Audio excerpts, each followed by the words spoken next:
ചെയ്തു പോയിട്ടുണ്ട്. പക്ഷേ അതൊക്കെ ഇടയ്ക്കിടയ്ക്ക് വന്നു പോകുന്ന സാധനം. മൊത്തത്തിലുള്ള ഇതിൻ്റെ ഒരു പോക്ക് എന്ന് പറഞ്ഞതാണ്. പിന്നെ മറ്റേ ചൂരൽ ഷമീറുണ്ട്, സാൻഡി മാസ്റ്റർ പുള്ളി മറ്റേ ലോകയിലൊക്കെ കിട്ടണം ക്യാരക്ടറായിട്ട് ഇങ്ങനെ നിൽക്കുക മലയാളത്തിലെ ആളുകൾക്കിടയിൽ. അപ്പോഴാണ് തമിഴ്നാട്ടിൽ നിന്ന് പുള്ളിയെ കൊണ്ടുവന്ന് പുള്ളി അവരതിച്ചു കൊടുത്തത്. അയ്യോ, ഇൻ്റർവെല്ലൊക്കെ ആയ സമയമാകുമ്പോഴത്തേക്ക് എന്തൊക്കെയാണോ കാണിക്കുന്നത്. റിയാസ് ഖാൻ വരുന്ന ടോർപ്പിഡോ എന്ന് പറഞ്ഞിട്ട്, പിന്നെ സോങ്സ് എന്ന് പറഞ്ഞു കഴിഞ്ഞാൽ സോന നശിപ്പിച്ച്, പിന്നെ ഇദ്ദേഹത്തിൻ്റെ സിനിമയുടെ മിസ്റ്റർ ബട്ടറിലെ ഗോപാല എന്നുള്ള പാട്ട് നശിപ്പിച്ച്, താങ്കണൊക്കെ നശിപ്പിച്ച്.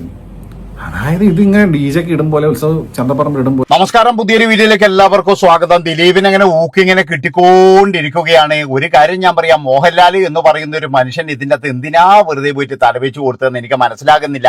ആരോടുള്ള കമ്മിറ്റ്മെന്റ് ആണെങ്കിലും ഇതുപോലെയുള്ള സംഭവങ്ങൾക്ക് പോയിട്ട് തലവെച്ച് കൊടുത്തിട്ട് എന്തിനാ മനുഷ്യ വെറുതെയെങ്കിലും ഉള്ള വില കളയുന്നതെന്ന് എനിക്ക് പറയാനുള്ളൂ.